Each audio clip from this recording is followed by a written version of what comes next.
Okay, it is 5:33. I will call the March 10th, 2026 Salem Planning Commission meeting to order, much more timely than our last meeting. So, Megan, can we do roll call? Commissioner Infante, Aye. Commissioner Frybeck, Here. Commissioner Levin, Commissioner Slater, Here. Commissioner Vieira Brandel, Here. Commissioner Rhodes, Here. Commissioner Tev, Here. Commissioner Heller, Here. Commissioner Fa is excused and we have quorum. Our trusty public member is not here today, but if any public comment, no? On the internet? No? Okay. That makes that easy. Consent calendar, I believe the only item that we have is an approval of the minutes. Commissioner Frybeck, I think it's your motion. Yep. I move to approve the minutes of the March 10th, 2026 Planning Commission meeting. Lacking a VP this meeting, does anyone want to second that? I'll I second. will. Okay, move. To February 24th. I'm abstaining. No, can he correct to February 24th minutes? He said March 10th, Commissioner Fryback, but it's March. Sorry. I think the minutes for February 24th. I was looking at the wrong piece of paper. Yeah. Can I amend my motion? Hey, Yeah. Correct it. Okay, we will consider it corrected to the February 4th, 2026 minutes. February 24th. Oh my God. I'm leaving. Okay, do we have a second on the corrected? Yes. Okay. Moved and seconded, hopefully correctly. Any discussion? Amendments? No? Hearing none, I will move to voting. Commissioner Infante, Aye. Commissioner Frybeck, aye. Commissioner Levin, Aye. Commissioner Slater, Abstain. Commissioner Vieira Brandel, Aye. Commissioner Rhodes, Aye. Commissioner Tev, Commissioner Heller, Aye. Motion to approve whatever minutes those are passes. No resolutions, no action items. There's no public hearing. Are there any special orders of business? I don't see any on the agenda. Nope. Okay. Information reports. I believe we have one presenter here for 2 plan updates. So I will let you start.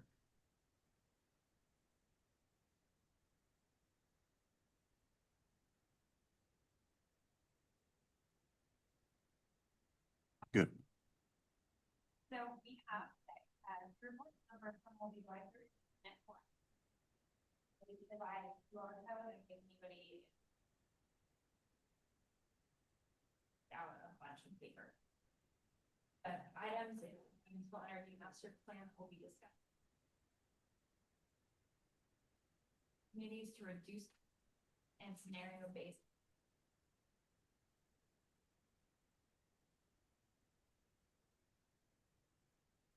Before we get started, this project was a great opportunity from energy efficiency and conservation.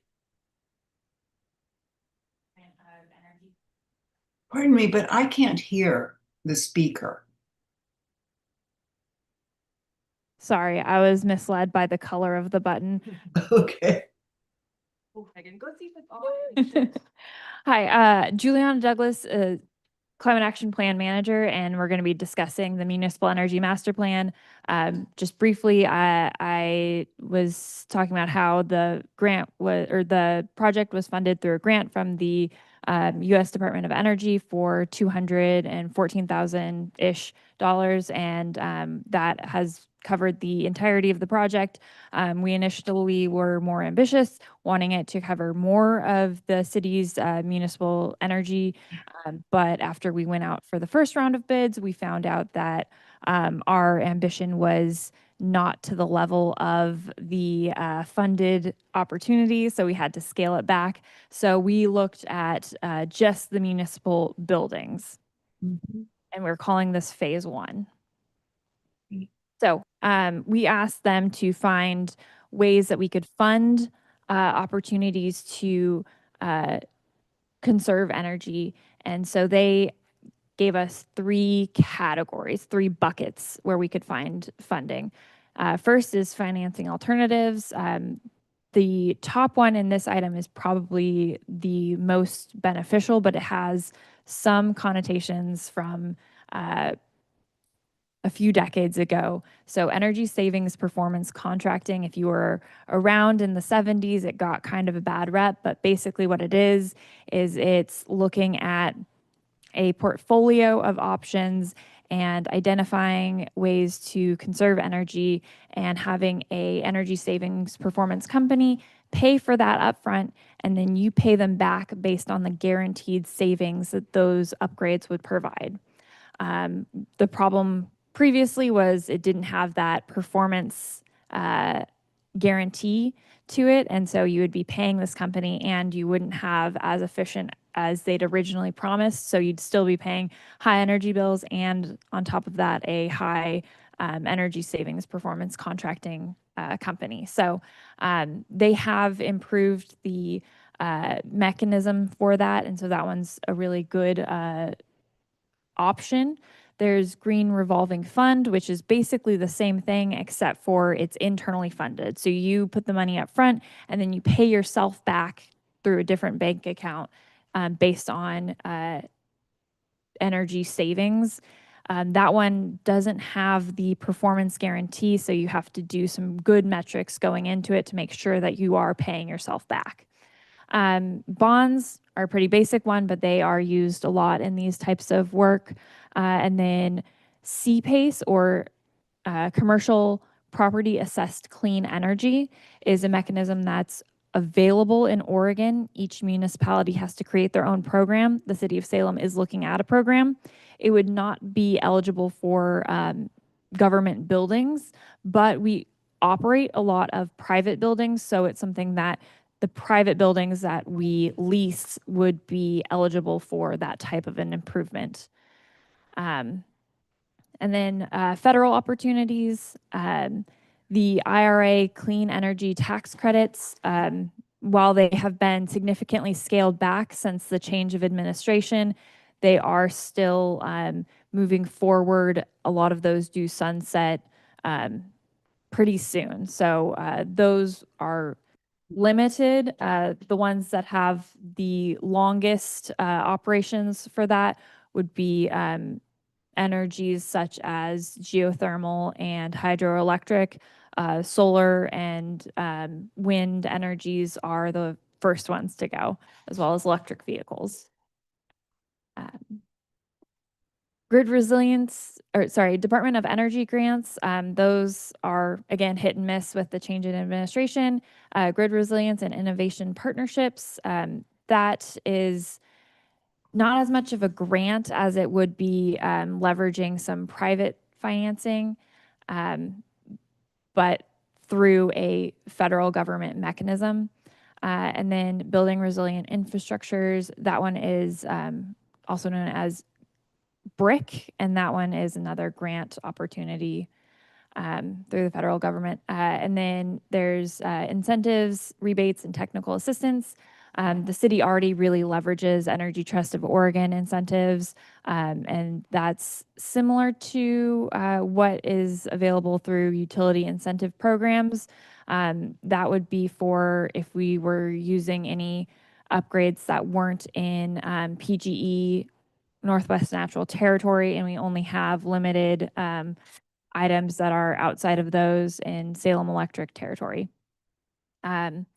Oregon Department of Energy grants, we've been really successful with some of these in the past. They have less funding moving forward, which isn't surprising. So understanding when those are coming available. Notably, we got 2.1 million from the CREP grants, and those include work on the Public Works building as well as some planning. And then state energy program grant assistance. That's that and the Energy Star are looking at more technical assistance than it would be any funding. We went through about 40 buildings, 20 of them with on-site audits. And the ones that were chosen were based on how variable they were from the building stock that is more typical. So we have very new buildings, our 2024 Public Works Operations Building. We have very old buildings. So we have several museums, and they have different characteristics in terms of energy efficiency and operations. And when we were looking at the different buildings, we decided to classify them based on what they're used for. And so we made 5 broad categories of classifications. Emergency would be police, fire, public works, self-explanatory on that one. Transportation, we parsed that out because we have several parking garages and we have the airport, and so we put those in transportation. Civic was Center 50 Plus, the museums, and some of the historical homes. And then administrative includes IT and HR, as well as some of the other general buildings.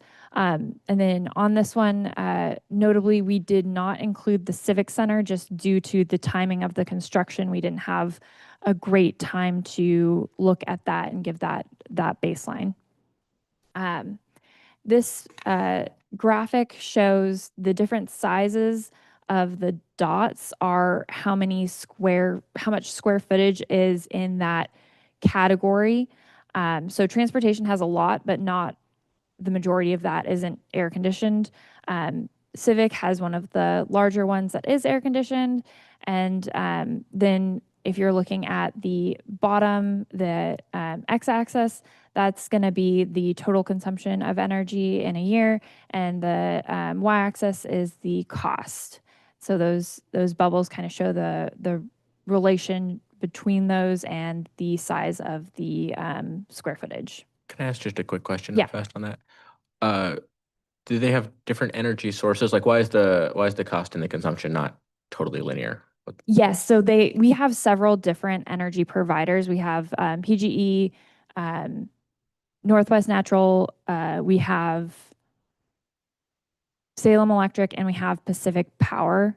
And so there's not like a one-for-one cost. And then even in just PGE's portfolio, we have different cost rates based on the amount of consumption from that building.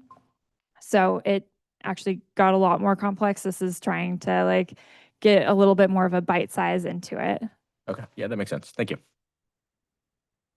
So when we looked at how do we reduce this energy consumption, they provided a pathway forward. And so it's in these 3 phases. The first phase was suggested at 1 to 3 years, looking at kind of the easier wins. And so this is LED retrofits, control optimization, plug load management, and initial solar and storage at critical sites. They included that due to the sunsetting of some of those funds and seeing if there could be some traction on getting a hold of some of those clean energy credits. That one would be a smaller reduction between 6 and 10%. Phase 2, looking at 5 to 10 years. That's going to be HVAC modernization. And so where it's a smaller room, we can do heat pumps. For larger areas, we can do VRF, or variable refrigerant flows, which is basically piggybacking a bunch of heat pumps on top of each other. And that is a highly engineered approach. And so it works well, but it's expensive. envelope improvements, building automation system, light, targeted solar and storage at high priority locations, including Public Works Operations and Civic Center. That slew of the package would be between 15 and 22% reduction. And then the net zero pathway would get us to 35 to 50%. So if you add all those up, it's around 82%. So it's not a true net zero, but it's a significant reduction. And that last bit would be portfolio scale electrification, renewable integration, PV canopies and rooftop solar, as well as battery storage and microgrid readiness.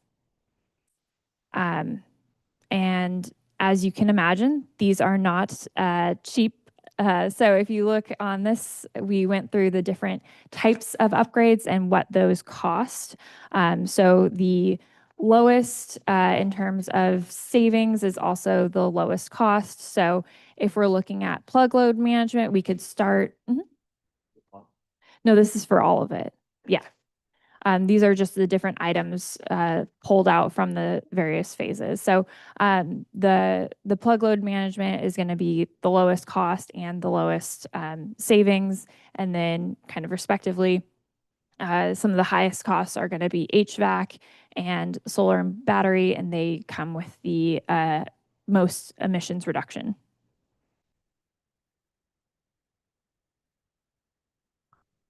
We did scenario-based analysis, so we looked at a couple of different options on how to move forward. They looked at business as usual, efficiency only, efficiency and electrification, and integrated renewables and resilience. Just to show a little bit of the background, this again is all in the report. And then looking at how that worked out. And just so we're all on the same page, this is non-cumulative, so these are different trajectories. So adding up, they still go to close to 100%. But those are just the ways that they would move forward. The business as usual, it shows an expansion, and the efficiency only and efficiency plus electrification show pretty significant decreases, and then the most significant decrease is from the integrated resilience and renewables. Opportunities to increase resiliency.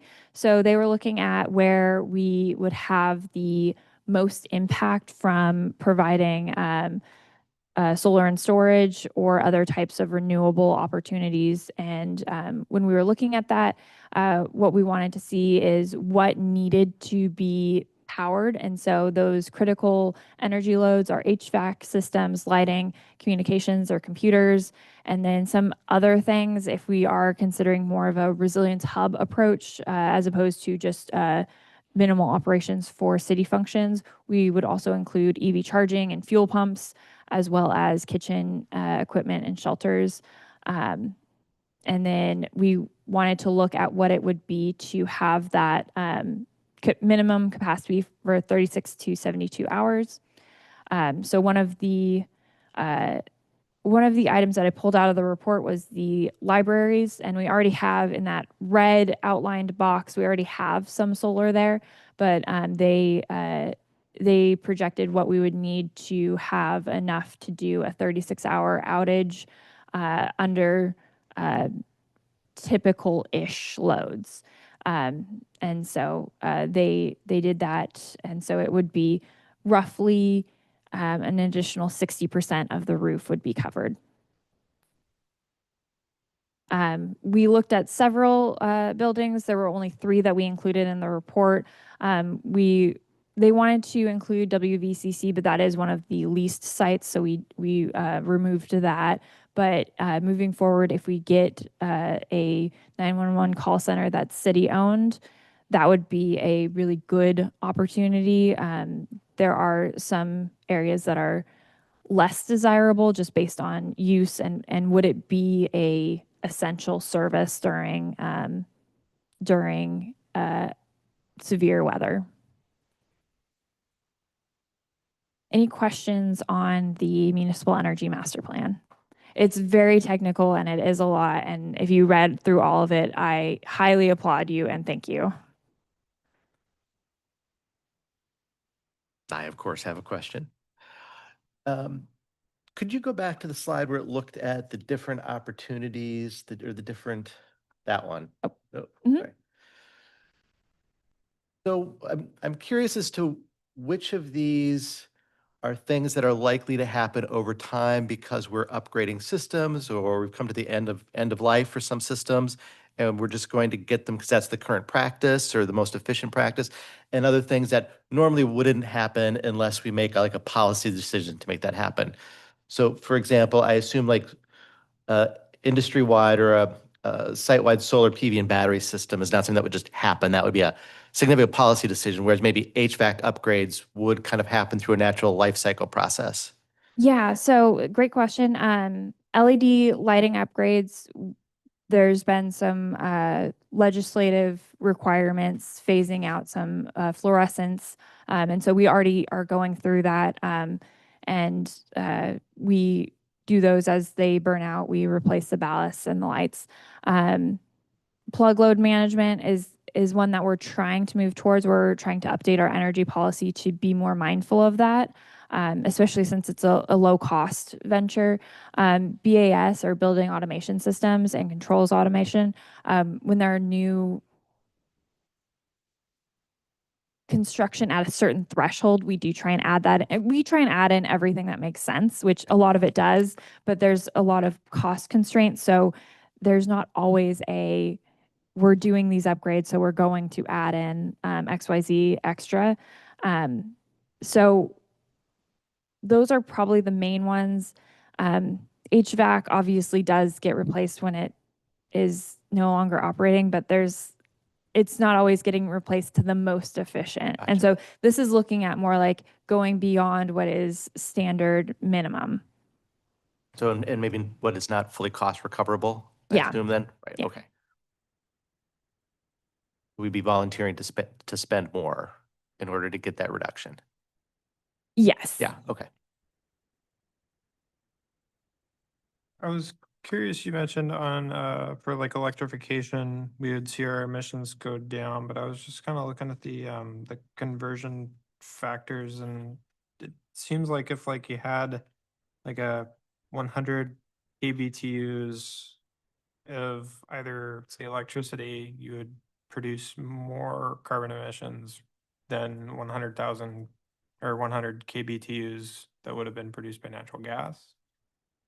I was kind of curious how the electricity reduction shows up on here. Is this what you're talking about? Yes. Yeah. So the Maybe I got it switched around.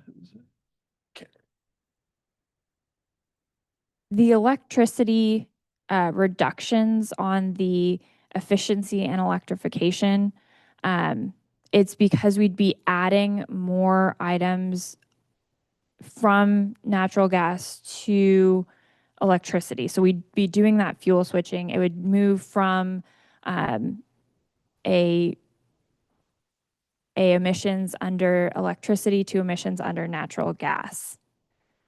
And so it would be increasing that from a reduction to a net neutral. So it would still be a more efficient item than it currently is, but it would also be adding that to the ledger of the electricity, if that makes sense. I was kind of talking more like if you look at one of these categories for like total annual utility consumption, just for your administrative category, it looks like it's using 8 million kBTUs. Oh, sorry, on Hold page hold on 19. just a second. He's on page 19. Page 19. Do you need a copy of the? Yeah. Talk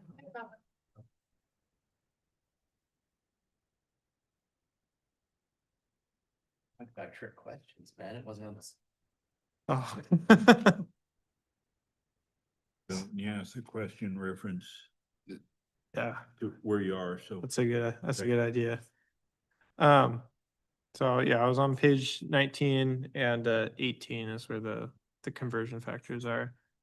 So on 19, I was looking at just, say you're right now you're using 8 million kBTUs of natural gas. If you electrify, would you be using the same amount of kBTUs or would you be using less? You'd be using less because Okay. as you electrify, you'd be improving on the efficiency of the item. Okay, cool. And that I think answers my second question. Now I did the conversion on here, and I just saw that 100 kBTUs produced by natural gas, just maybe my math was off, but produces like 1.5 times the amount of emissions as the same amount of kBTUs as electricity, which didn't seem to be lining up, but I think the efficiency gains from electricity could outweigh that. That seems right.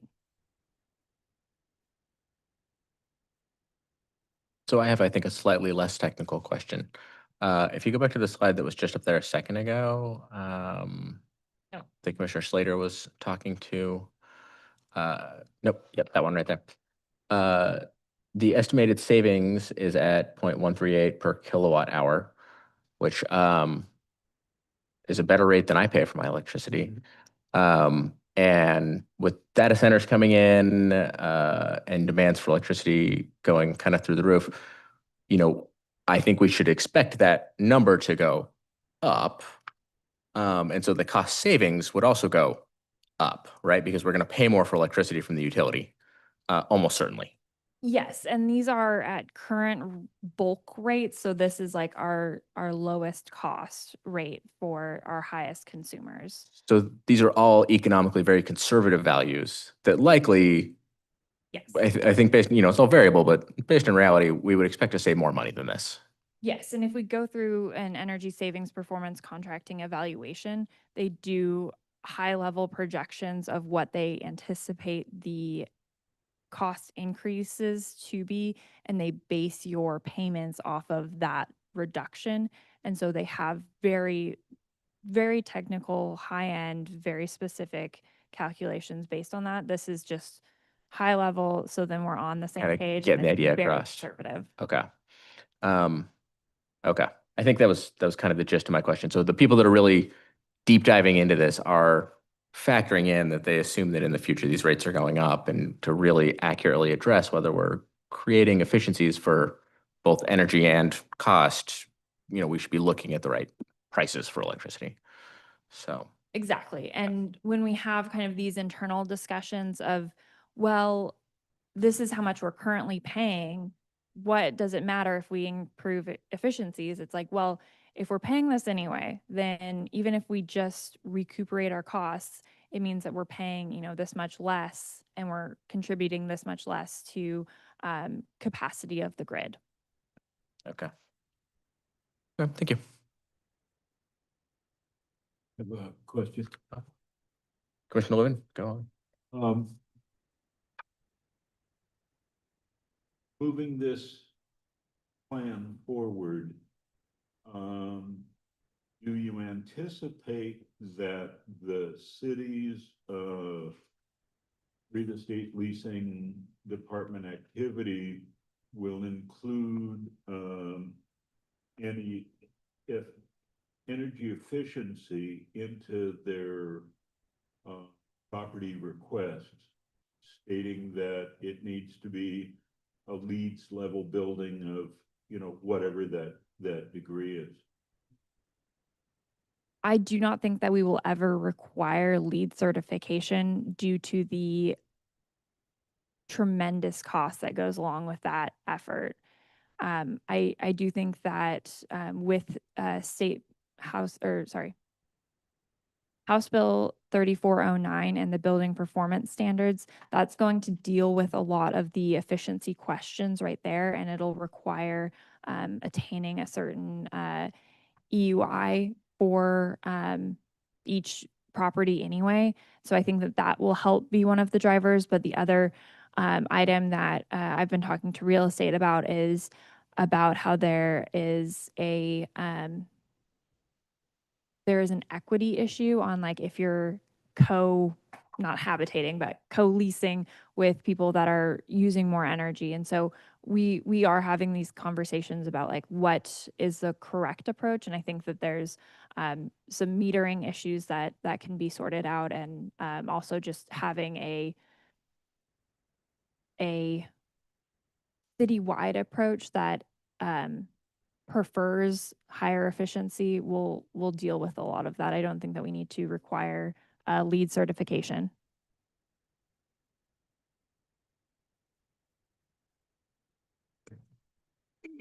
Just looking at page 28 on the report, you have the key programs and funding, and I know you talked about the funding process at the beginning of your presentation. What's the what's the timeline for applying for those different revenue streams, and is that on kind of a timetable to get done, or where are you guys at in the process for funding? Yeah, each project requires its own funding approach. And so, except for energy savings performance contracting, you create kind of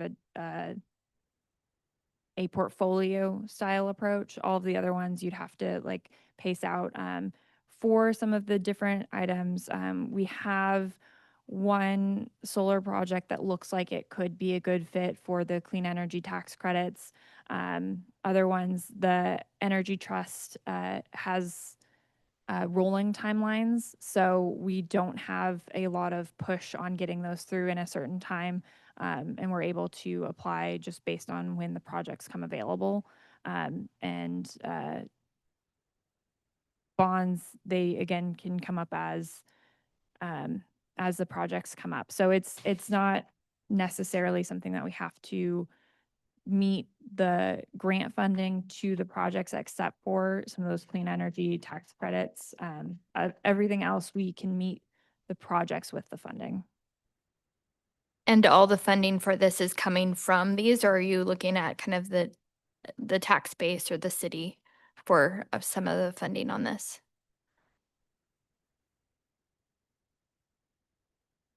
We are currently looking at having the funding be grant funded or direct pay funded, but it kind of is project specific. I'm not asking for any tax money at this point, but I think that there will be a point where a city approach might include using some general fund funding, and that's above and beyond what's currently general fund funded for things like building operation and maintenance.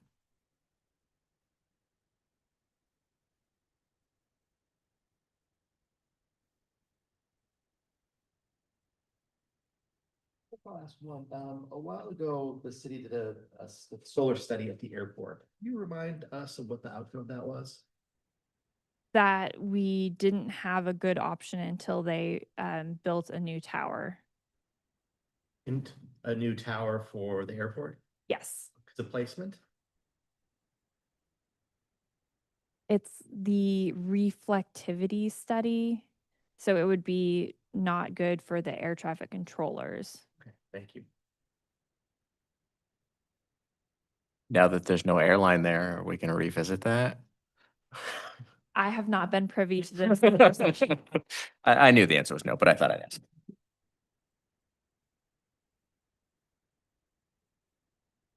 My clicker isn't working. Could you advance me a few slides? Oh, no.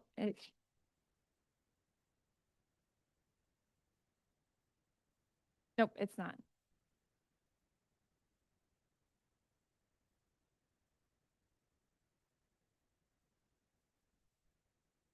Oh. I think I have power back. Thank you. So if anyone needs this, otherwise, so in the annual report, I started with where are we in terms of progress, and there are 183 strategies. So I broke those down according to the rubric that's in the report. Not started yet means that we haven't made any progress on that. In progress is kind of the first step. Ongoing is where it's in a maintenance phase, and some strategies will stay on the ongoing because they will continue to be processed out. And then some will eventually go to a completed. A good example of that is having workshops will remain in the ongoing, whereas creating a policy will eventually have an endpoint and be completed. And then under review, that's where it's outside of the city's purview. It's something that's like in state or federal legal sticky situations that we can't really push forward anymore on. For the not started yet, we want to see that going down, and it has been. For the in progress, ongoing, and completed, we want to see those increase. Those have been. For the under review, we'd like to see that either going down or staying stagnant. That one increased slightly over last year, but again, that's such a small percentage. I'm not particularly worried about it, just keeping an eye on it. And then between 2023 and 2024, I added in a new category for in progress. And so the ongoing was parsed into kind of a new start to a strategy and one that had been in a maintenance phase.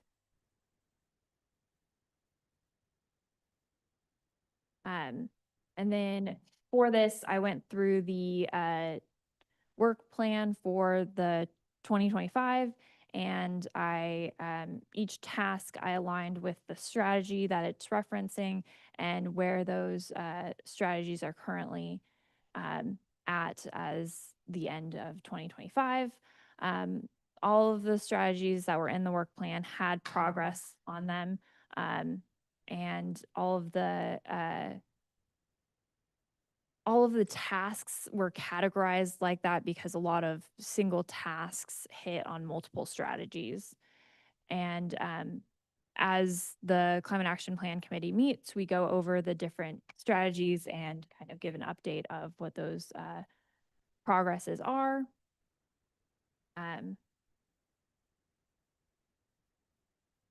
And then one of the big questions was, how are things getting funded after everything at the federal administration changed kind of the landscape for sustainability funding? As of the end of 2025, this was the current status. I wanted to include this because we had several opportunities revoked, and that was at the federal level. There is some conversation about will those be clawed back or will they not?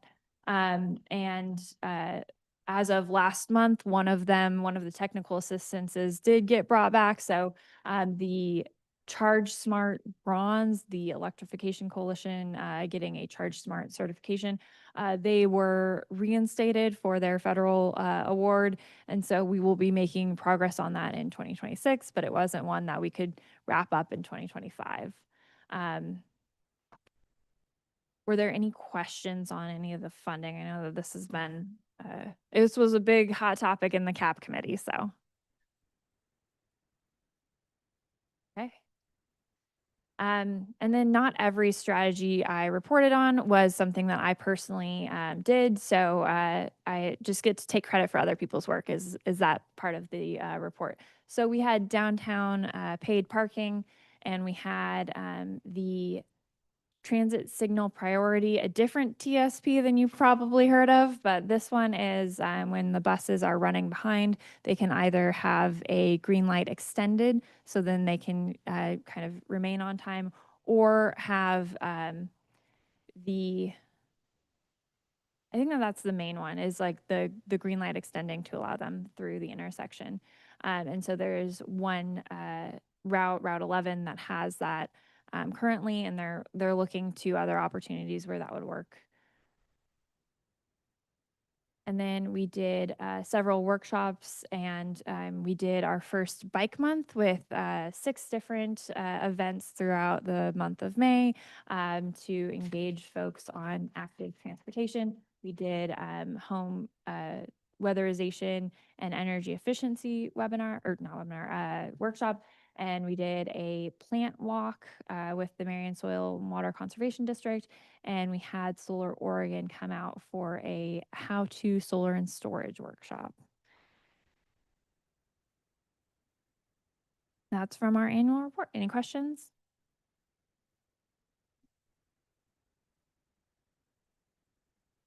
Do you happen to know what percentage of the city's energy use or sources are renewable? Um, not off the top of my head, based on where we get the majority, I think that we're around a, I don't have that one. We have a substantial amount of PPAs. So we get, power purchase agreement. So we get quite a decent amount of our energy from renewable sources.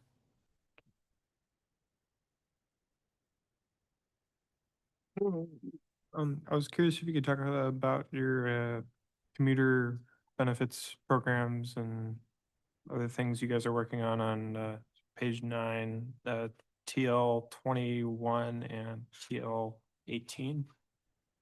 Yes. So TL 18 is about kind of creating a model for other organizations based off of Salem. So we kind of need that one for TL 21, if I have that correct. Let me double check in here.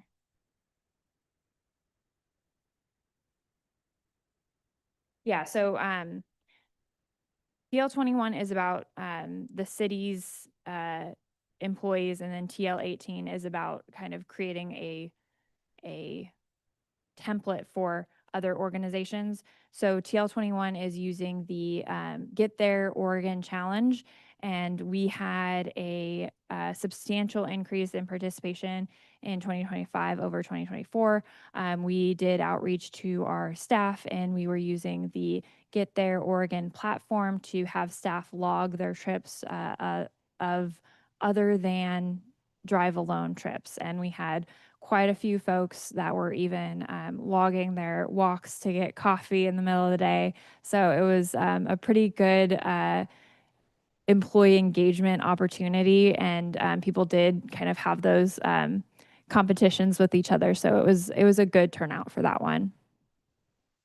But we also found out that in the Parkway building, some of our staff are avid bikers, and so they've created their own bike room. And we've just been finding more ways to engage on folks who are using active transit, and we are we're improving our accessibility. So we have bike storage lockers that weren't working downtown. And so when we repurpose them on city lots. And then we have kind of like rental locker type locks where you can just pull out the lock and then you have a secure bike storage. And so our staff have been able to use that as well. Cool. Have you guys surveyed staff on what barriers might be present to them, like why they don't walk, bike, or take the bus to work? Yes, and it was time, as I'm sure you could imagine. It was time and distance, and I think the average distance was around like 7 miles away from their work site. Cool. Thank you.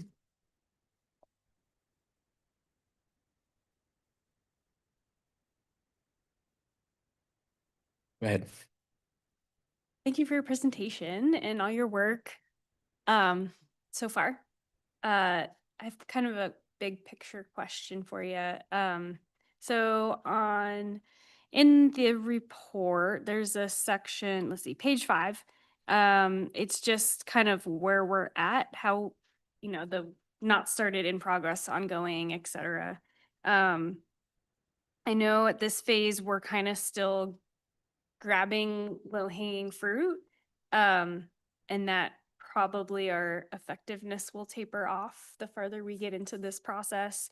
I have 2 questions. One, do you have an exciting piece that you're waiting to come together, that will maybe be rewarding in some way, but get a good chunk closer to our goals? And 2, how are we on our 2035 goal? Great questions. So one of the kind of disappointing parts is like when we find like a really big win, if we're looking at our 2035 goal, So just so everybody's on the same page, 2035, we're looking for a 50% reduction from our 2016 baseline greenhouse gas emissions. When I find a really big project and I like do all of the calculations to figure out how much percentage we can get down, the most I've ever gotten down was like 1 to 2%. So it's a little demoralizing because we're going to need so many of these big projects to fall into place to meet those goals, and there's a kernel of truth that the city doesn't have enough scope to get there, and we need, a clean energy grid to make some of these big changes. And so House Bill 2021 and working on decarbonization of our energy grid as a whole is really important to getting close to our emission reductions goals. But I think the closest that we will get from work that we are currently doing is the municipal energy master plan and being able to make some of those big investments. And it is an investment, and they will be things that cost money up front, and there's no way around that. And that is a difficult position to be in these budget times. So it's going to need to have more buy-in than it currently has to move forward. I suspected as much. Thank you.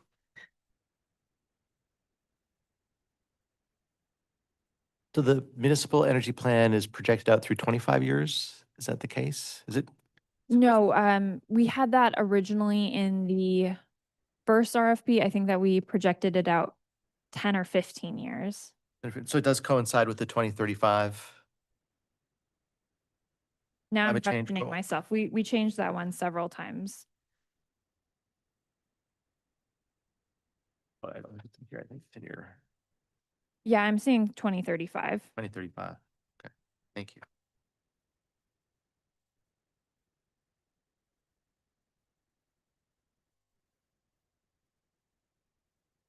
Any other questions?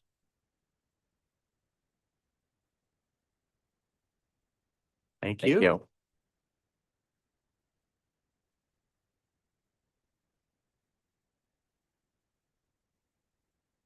Okay, well, I think those were two very good updates. So thank you. Subcommittee reports. We are going to have a wetlands committee meeting this evening. Any other? Not just report, action. Yes, action. Subcommittee action this evening. Is there a transportation subcommittee report, or is that still Has been disbanded. been disbanded? Okay.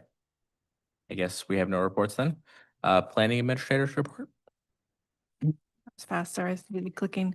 No, we don't have any items for our next meeting, which, sorry, my laptop died during this meeting, so to look at my phone. The next meeting would be the 24th.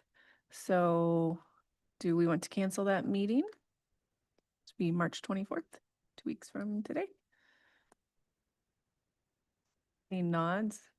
The president. Yeah, President, that's okay, fine so with me. we can cancel that one.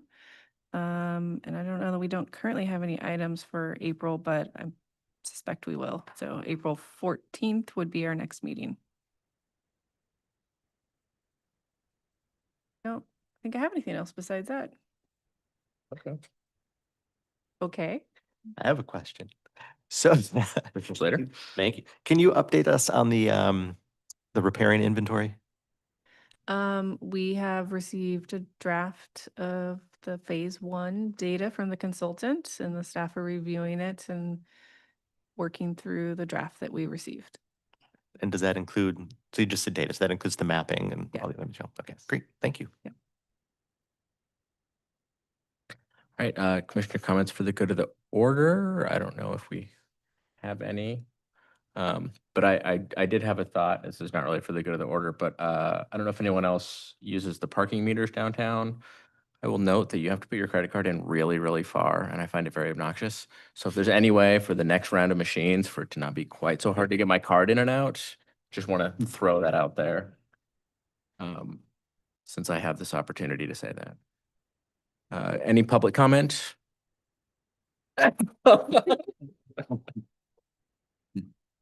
Okay, no public comment. Yes, Wetland Subcommittee meeting is immediately afterwards, which is now, meeting adjourned for the Wetland Subcommittee.